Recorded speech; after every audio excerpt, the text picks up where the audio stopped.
그 구약 성경은 수수께끼로 가득 차 있습니다. 정말 수수께끼로 가득 차 있습니다.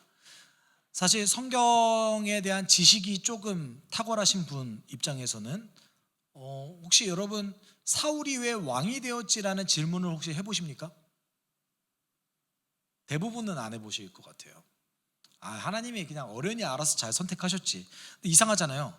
하나님은 어련히 알아서 잘 선택하셨지. 근데 왜 그가 타락해요? 어라? 그럴 수도 있지 뭐 라고 생각하실 겁니까? 네. 하나님의 일은 실수가 없다는데, 여러분 우리 찬양도 하잖아요. 하나님의 부르심에는 실수하셨네. 네. 실수하셨나요? 마치 그런 것 같아요. 그리고 잘 생각해 보세요. 하나님 후회하시지 않은 것 같다고 했는데 사울에 대해서 후회하셨어요. 그렇죠? 네. 물론 뭐 여기서 어떤 분들은 이렇게 얘기할 수 있을 겁니다. 우리가 어찌 감히 하나님을 평가하겠냐. 그러실 수도 있지. 네. 근데 여러분 생각해 보세요. 기록되어져 있어요. 기록되어져 있다는 것은 그걸 통해서 하나님께서 우리에게 뭔가 말씀하시고 싶은 것이 있으신데, 사울을 선택하신 이유가 있는 거죠. 그리고 사울을 아름답게 쓰셨을 때가 있습니다. 그러면 하나님께서 하나님의 계획에서 사울을 세우셨는데 그 사울을 통해서 도대체 이스라엘 백성 가운데 뭘 하셨을까? 이것이 좀 중요합니다. 그리고 조금 더 깊이 있게 성경을 아시는 분이라면, 우리가 여러분 창세기 49장에 보면 야곱의 아들들에게 유언을 하는 장면들이 등장합니다. 근데 48장에는 에브라임과 므낫세에게 먼저 유언을 하죠. 요셉의 자손이었던 에브라임과 므낫세에게 먼저 하나님의 축복을 건넵니다. 굉장한 차별이죠. 네. 어떤 의미에서는 야곱은 차별의 아이콘이기도 한 것 같아요. 요셉을 정말 너무 지나치게 사랑하잖아요. 그리고 그 요셉에 대한 어떤 사랑이 나중에 요셉이 사라졌을 때는 베냐민에게로 옮겨갔을 가능성이 매우 높습니다. 그런 의미에서 이 야곱이 마지막에 창세기 49장에서 유언을 하는데, 그 유언이 하나님께서 주시는 선지자적 예언 중 하나입니다. 그래서 그 유언을 통하여서 하나님께서 말씀하셨고 그 유언대로 대부분이 이루어졌습니다. 그래서 창세기 49장 10절에 보면 임금의 지휘봉이 유다를 떠나지 않고 통치자의 지휘봉이 자손 만대까지 이를 것이다. 권능으로 그 자리에 앉을 분이 오시면 만민이 그에게 순종할 것이다. 그러니까 하나님의 예언과 하나님의 계획은 원래 유다 지파에 있었어요.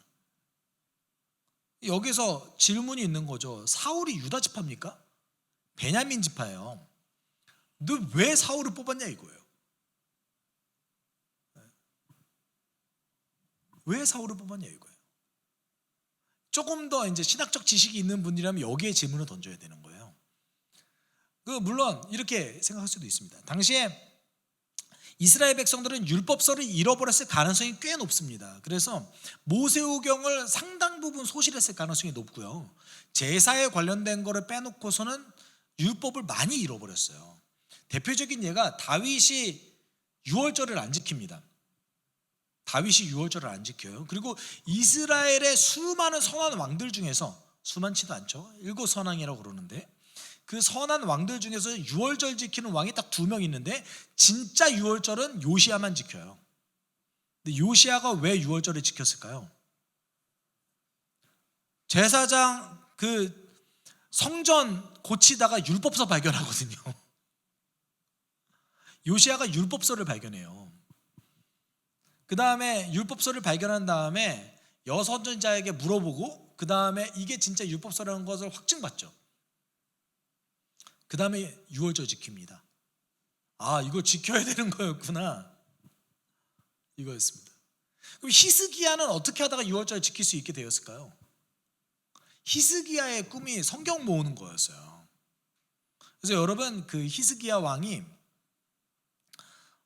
내정도 굉장히 잘한 왕 중에 하나였지만 잘 보시면 잠언에 히스기야가 편집한 잠언, 히스기야가 편집한 솔로몬의 잠언 이런 식으로 나와요. 그러니까 히스기야가 성경을 편집했어요. 자연스럽게 이제 유월절에 대해서 혹시 알았을 가능성이 좀 있습니다. 근데 다윗 때는 율법의 많은 부분을 잃어버렸을 가능성이 높고요. 그래서 여러분 그 사무엘 하에 보면 법궤 가져오다가 율법 안 지키잖아요. 법궤 어떻게 실어오죠? 블레셋 민족이 했듯이 수레에다가 끌고 오다가 하나님이 진노해요. 그래서 우사가 그 법궤가 떨어진 걸 막다가 우사가 죽잖아요. 그래서 베레스 우사 이런 얘기가 나오죠. 그게 왜 그런 일을 벌였을까? 우사만 되게 불쌍한 사람 된 거 아닙니까? 민수기에 의하면 법궤는 고핫 자손에 의해서 이고 와야 돼요. 네. 이거 몰랐던 거예요. 다윗이 알았으면 했겠죠. 법궤 들어올 때 다윗이 옷이 다 벗겨질 때까지 춤을 췄는데,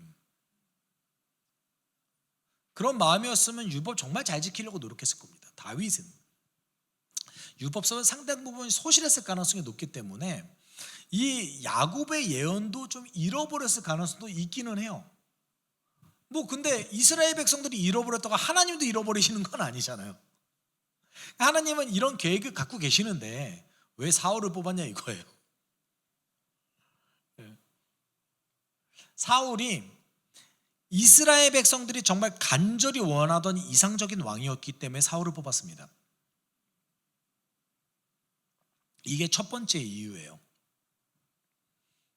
그래서 사무엘상 9장 2절에 보면 이런 대목이 나옵니다. 그에게 사울이라고 하는 아들이 있었는데 잘생긴 젊은이였다. 이스라엘 사람들 가운데 그보다 더 잘생긴 사람이 없었고 키도 보통 사람들보다 어깨 위만큼 더 컸다. 와우. 일단 잘생겼대요. 제일 잘생겼대요. 이보다 성경에 맞겠죠. 이보다 더 잘생긴 사람이 없었겠다. 누구 기준인지는 모르겠지만 그렇지 않습니까? 누구 기준인지는 모르겠지만 이보다 더 잘생긴 사람이 없었겠대요. 그리고 키도 컸대요. 아마도 전쟁에도 능해 보였을 겁니다. 여러분 실제 왕이 나가서 이렇게 막 이렇게 싸우지는 않잖아요. 뭐 그 시절에는 그런 왕이 있긴 했지만 보통은 이제 지휘를 하고 이런 상황인데, 사울의 모습을 보면 따르고 싶어질 것 같은 외양인 거죠. 의지하고 싶다. 네. 그렇죠? 실제로 외모가 뛰어나신 분들이 사회에서도 성공할 확률이 조금 더 높잖아요. 아니면 말고. 아니었으면 좋겠지만, 그렇죠? 우리 누구였죠? 정우성 씨, 전 정우성 씨 되게 잘생겼다고 생각하거든요. 지금보다 젊었을 때는 뭐 말도 못했죠. 무한도전 할 때 잘생겨서 나쁜 거 있어요? 이렇게 물어보시길 없어요. 이상적인 왕이었습니다. 네, 완전 이상적인 왕. 첫 번째 이유는 이스라엘 백성들에게 이상적인 왕을 그대로 주신 거예요. 근데 잘 생각해 보세요. 하나님께서 야 너네 한번 당해봐 이거였겠어요? 실제로는 사울이 실패했죠. 그리고 이스라엘 백성에게 이상적인 왕을, 그들의 눈에 좋아 보이는 왕을 줬더니 그 왕이 이스라엘 백성들을 착취했어요. 그렇죠? 그러면 하나님께서 정말 나쁜 마음을 먹으시고 니네 한번 당해봐 하고 주셨겠어요? 그렇지 않으셨다라는 거예요. 다른 계획이 있으셨어요. 정말 아주 놀라운 계획이 있으셨는데 그 계획을 알려면 베냐민 지파 가운데 있었던 이스라엘 백성들의 비극적인 역사를 모르면 이걸 해석할 수가 없어요. 그 베냐민 지파 안에 있었던 굉장히 비극적인 역사를 회복하기 위해서, 그리고 그걸 통해서 하나님께서 이스라엘 백성들의 비극을 승리로 바꾸기 위해서 사울을 쓰신 거예요. 그 대목이 사무엘상 11장의 곳곳에 등장합니다. 근데 그 전에 그럼 뭘 알아야겠어요? 베냐민 지파에 무슨 일이 있었는지를 알아야겠죠. 네. 때는 사사기 시대죠. 사사기 19장부터 등장하는데 실제는 제사장이 누구였냐면 비느하스 제사장이었습니다. 그러니까 여호수아와 함께 가나안 땅을 들어간 제사장이 대제사장이 엘르아살이었는데 엘르아살의 아들이 비느하스입니다. 여러분, 비느하스가 어떤 인물이냐면 그 1세기 이스라엘 백성들이 비느하스를 정말 좋아했어요. 왜냐하면 비느하스가 이방 우상신을 섬기는 이방 여인과 음행하는 남자와 여인을 창으로 꿰 죽이잖아요. 그래서 비느하스가 뭐라고 얘기하냐면 내가 하나님의 열심으로 이 일을 행했더니 이런 식으로 얘기하거든요. 이거를 기초로 열심주의가 나오는 거예요, 여러분. 그 성경에 등장하는 1세기에 등장하는 열심당, 열심주의, 이게 율법을 지키는 어떤 그 행위, 열심을 내서 내가 사람을 죽이더라도 율법만 지키면 괜찮아라는 그 열심주의가 비느하스를 보면서 나온 거거든요. 비느하스 되게 좋아했어요. 이런 대단한 대선지자이면 대제사장이었습니다. 그러면 여러분, 시간이 오래 지나지 않았어요. 가나안 땅에 들어간 지 불과 한 세대 지났을 때에 이스라엘 백성들 가운데서 아주 말도 할 수 없는 비극이 벌어집니다. 한 레위인이 첩을 들였습니다. 그래서 사사기 19장 1절에 보면 이스라엘의 왕이 없던 때에 한 레위 남자가 에브라임 산골에 들어가서 살고 있었다. 그는 유다 땅의 베들레헴에서 한 여자를 첩으로 데려왔다. 근데 여기서 얘기하는 첩이 복수예요. 이 여인이 몇 번째라는 얘기냐면 적어도 3번째 이상의 여인이라는 뜻입니다. 그러니까 히브리어는 단수, 쌍수, 복수 이렇게 있어요. 단수는 하나, 쌍수는 2개, 복수는 3 이상. 그러면 이제 그 히브리어로 놓고 봤을 때는 지금 이 레위인이 호색한 사람인 거죠. 여자를 굉장히 좋아하는 사람이에요. 근데 이 여인이 화나서 도망갔어요. 이 레위인에게서. 원래 개정개혁 성경에서는 음행했다라는 표현이 등장하거든요. 여인이 음행해서 도망갔다라고 얘기하는데 이 시대에 여인이 음행하면은 돌로 맞아 죽죠. 그렇죠? 화가 나서로도 번역이 가능합니다. 그래서 이 음행하다라는 그 단어가 화가 났다, 음행했다 둘 중에 하나 가능한데 개정개혁에서는 음행했다라고 번역했어요. 근데 문맥이 이상하잖아요. 음행해서 도망갔는데 레위인이 가서 살살 꼬셔서 다시 데리고 와요. 뭔가 이상해요. 그러면 음행한 건 아닌 것 같죠? 여인이 화가 나서 도망갔어요. 아마 지참금 안 줬을 거예요. 지참금을 지급을 안 해서 도망갔는데 그때 다시 레위인이 가가지고 그 여인을 꼬십니다. 그리고 지참금을 주고 데리고 와요. 그랬더니 그 장인 어른이 엄청 좋아서 막 난리를 쳐요. 그래서 그 여인을 데리고 에브라임 산지로 다시 돌아가던 도중에 기브아라는 곳에 가서 이 여인과 이 레위인의 첩이 하루를 묵으려고 합니다. 그 내용이 이제 19장 16절, 사사기 19장 16절에 등장하는데 마침 그때 해가 저물어 밭에서 일을 마치고 돌아오는 한 노인이 있었다. 그는 본래 에브라임 산간지방 사람인데 그때 그는 기브아에서 살고 있었다. 기브아의 주님은 베냐민 자손이다. 그럼 잘 보세요. 기브아 지역에 가서 이 레위인이 잠잘 곳을 찾고 있었습니다. 아무도 안 재워주는 거예요. 기브아는 누가 사는 지역이라고요? 베냐민이 사는 지역입니다. 아무도 안 재워주는 거예요. 근데 한 노인이 저쪽에서 걸어오고 있는데 그 노인은 베냐민 사람이에요? 아니에요? 베냐민 사람이 아니었을 겁니다. 에브라임 산지에서 왔거든요.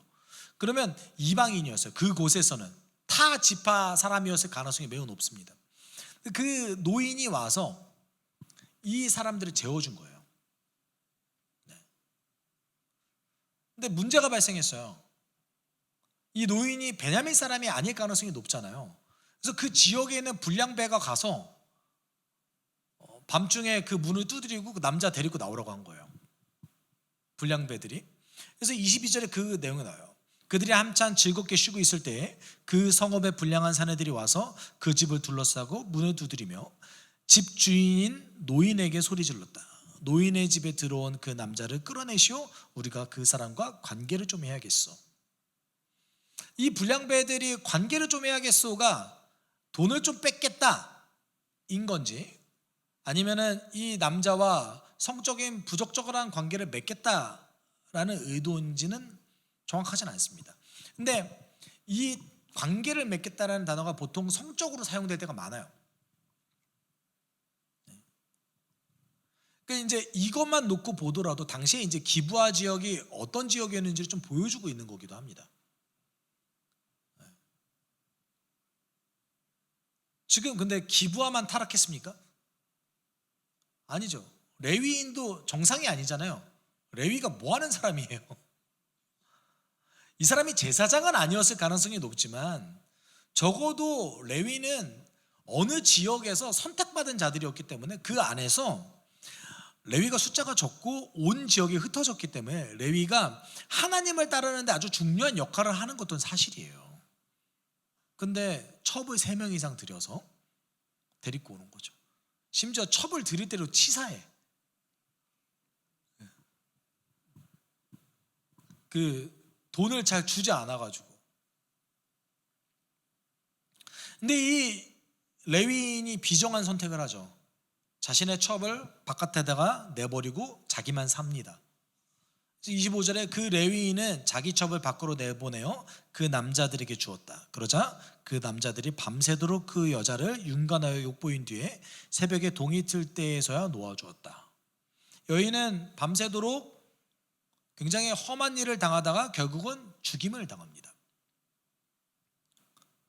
이 레위인은 그 여인의 시체를 자신의 나귀에 싣고 에브라임 산지까지 가지고 가서 어떤 일을 벌이죠? 12토막으로 여인의 시체를 쪼갠 다음에 그 12토막으로 쪼갠 그 시체를 12지파에 다 보냅니다. 그리고 얘기하는 거죠. 나에게 이런 일이 있었어. 그 소식을 들었던 이스라엘 전체가 분노한 다음에 여태까지 우리 이스라엘에 이런 일이 없었어. 모여. 다 모여. 우리 얘기 좀 해보자. 미스바로 다 모여. 결론이 어떻게 났습니까? 처음에는 요구했어요. 베냐민에게 불량배 내놔. 너희들 그 짓거리한 불량배를 우리한테 내놔. 근데 줬어요, 안 줬어요? 안 줬어요. 아마 그 불량배가 좀 유력한 집안의 자손인가 그랬나 봐요. 안 줬어요. 그래서 어떻게 했습니까? 베냐민을 공격했습니다. 그리고 베냐민 전체에서 수만 명이 살고 있는 그 베냐민 전체에서 600명의 장정만 살아남았습니다. 베냐민 전체가 이제 한 개의 지파가 끝난 거예요. 재밌는 거는 뭐냐면 이스라엘 백성들이 이런 일을 벌이고 난 다음에 이런 말을 해요. 이스라엘 자손은 그들의 동기 베냐민 자손에 대해서 측은한 마음이 생겨서 다 죽여놓고 측은한 마음이 생겨서 이때서야 오늘 이스라엘에서 지파 하나가 없어져 버렸다 그러면서 막 통곡하고 울어요. 성경이 여러분 사사기 19장부터 21장까지 보면은 거기 나오는 모든 인물들이 제정신인가라는 생각이 들어요. 이때가 언제라고요? 비느하스 때예요. 얘네들이 제정신인가라는 생각이 들어요. 이제 하나의 지파가 사라지게 생겼잖아요. 남자 600명만 남았으니까 뭐가 있어요? 그러니까 이스라엘 백성들이 회의해서 결정해요. 유산을 좀 주고 아내를 주자. 근데 문제가 하나 생겼어요. 이들이 하나님께 먼저 맹세를 했거든요. 베냐민과는 관계하지 않겠다고. 그래서 쓰는 방법이 뭐예요? 2가지 방법을 쓰는데, 첫 번째는 실로에서 그 여인들이 밤에 춤추는 어떤 축제 같은 게 있었나 봐요. 그때 납치해서 오자.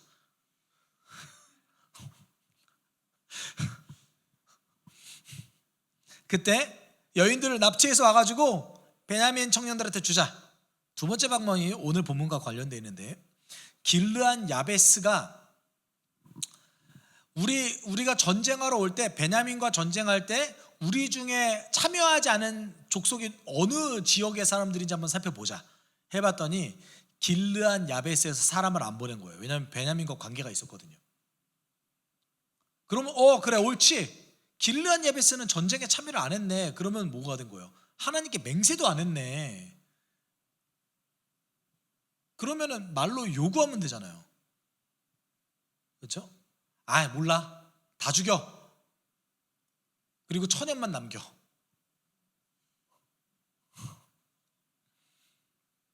그래서 베냐민 지파에게 길르한 야베스 처녀를 넘겼어요. 베냐민이 그렇게 족속이 살아남고 존속되어져 오게 시작한 겁니다. 여러분, 사울이 제가 아까 말했죠. 이스라엘이 정말 간절히 원하는 왕의 이상적인 왕이다. 첫 번째, 잘생겼어요. 키가 커요. 전쟁을 잘할 것 같아요. 두 번째, 그 민족이 힘이 없어요. 그러니까 자기를 착취할 것 같지는 않은 거예요.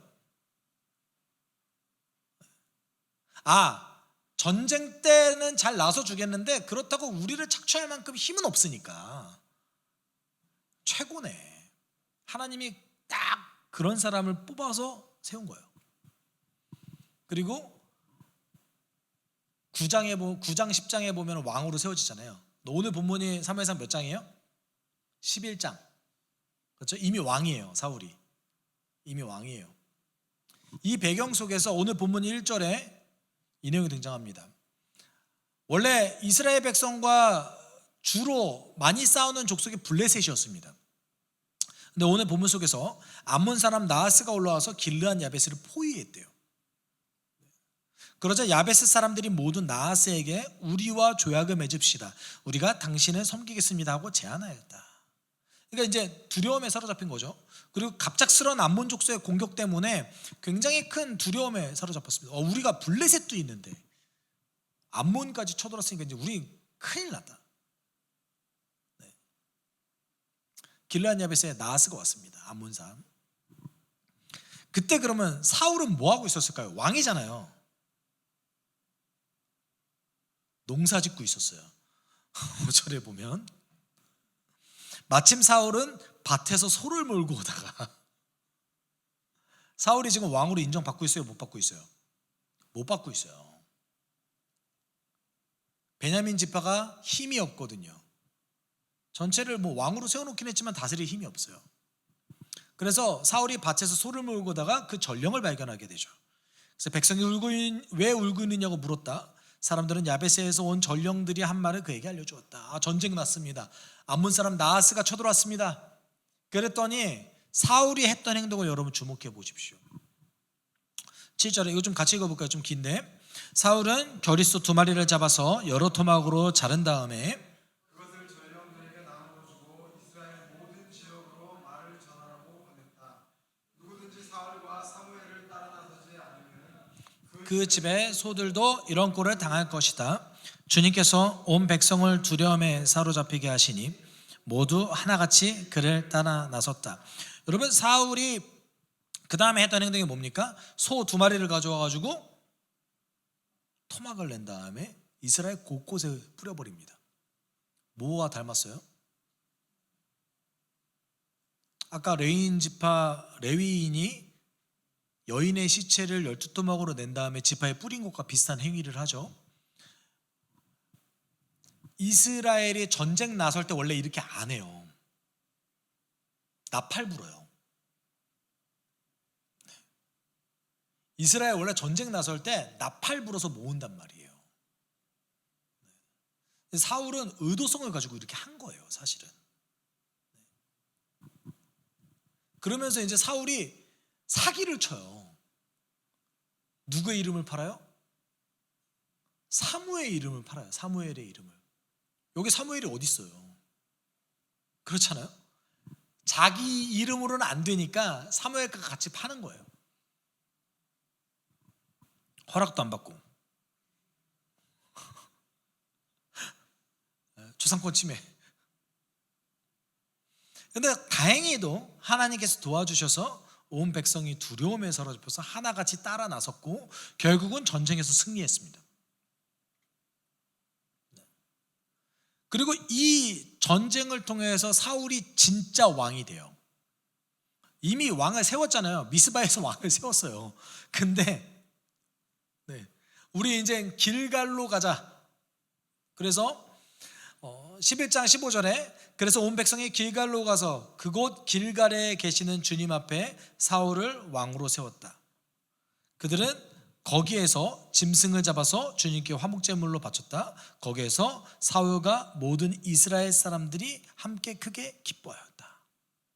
이제 진짜 왕이 됐어요. 그리고 이스라엘 백성들이 화목제물을 올렸습니다. 여러분 여기까지 오면서 긴 스토리죠. 근데 사울 왕을 왜 쓰신 거예요? 이스라엘의 가장 비극적인 사건을 회복시키기 위해서 사울을 쓰셨어요.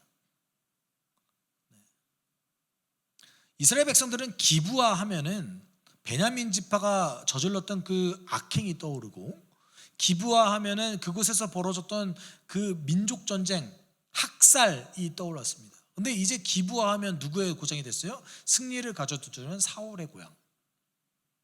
그리고 그 사울이 베냐민 지파 때문에 멸망했던 길르앗 야베스를 구원한 이야기가 사무엘상 11장입니다.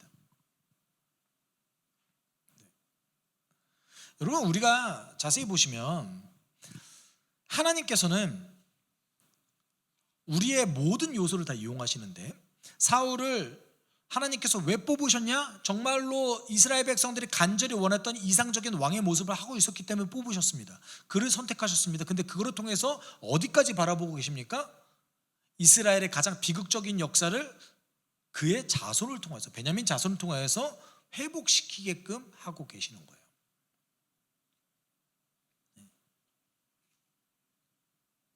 그러니까 하나님의 보는 픽처 자체가 달라요. 보는 그림 자체가 다르신 분이세요. 여러분 이런 일들이 구약에서 도배가 되어 있습니다. 계속해서 도배가 되어 있어요.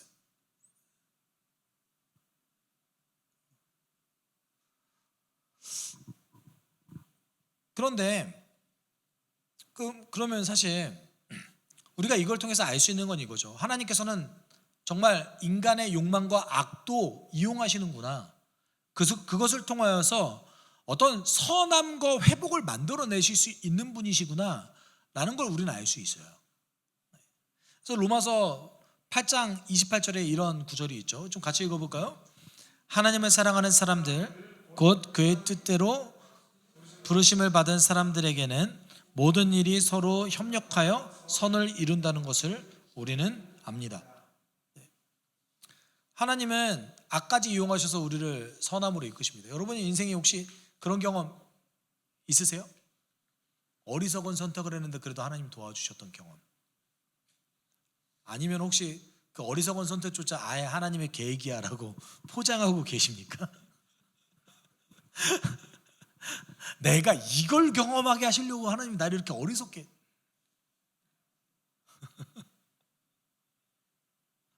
여러분 근데 이걸 기억하셔야 돼요. 하나님을 사랑하는 자들 곧 하나님의 뜻대로 부르심을 받은 사람들에게는 모든 일이 서로 협력하여서 선을 이루지만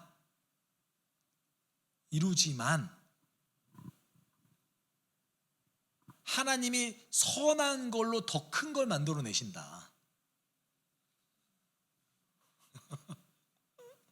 네.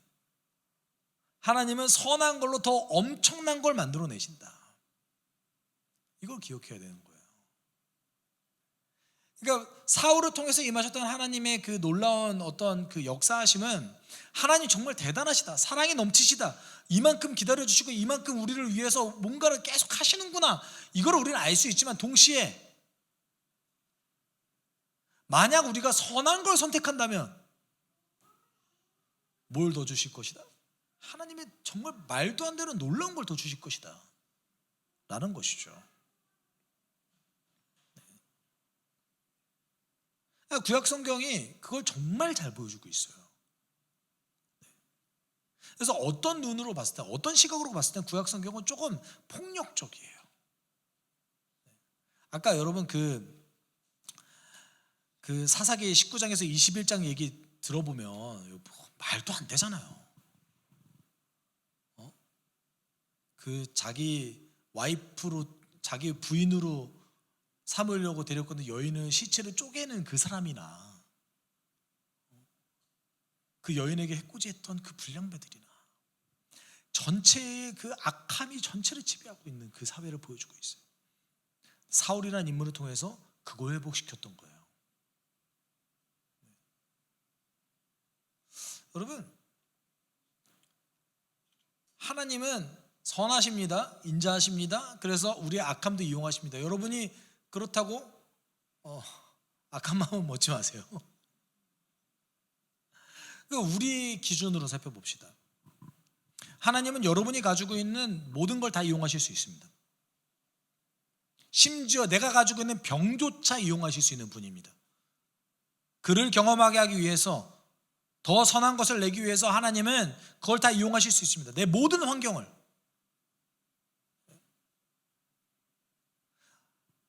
내가 어쩔 수 없이 타고난 거는 여러분 어쩔 수 없잖아요. 내 가정을 선택할 수 없잖아요. 그러면 그 모든 것들을 하나님이 이용하신다고요. 그래서 우리를 놀라운 방향성을 가지고 우리를 인도하십니다. 그런데 그래도 내가 선택할 수 있는 것들이 있지 않습니까? 우리가 선택할 수 있는 것들이 있잖아요. 이스라엘 백성들이 왕을 선택한 건 그들의 선택이었어요. 그걸 통해서 하나님 놀라운 일을 하셨지만 결론적으로는 하나님이 동시에 심판하시기도 한 거예요. 그 악한 어리석은 결과에 대해서. 그럼 우리는 이걸 통해서 어떤 거를 받아들여야 될까요? 일단 첫 번째, 하나님은 우리를 사랑하신다. 모든 걸 이용하실 수 있다. 두 번째, 그렇다고 우리가 우리의 악한 어리석은 선택을 핑계대면 안 돼요.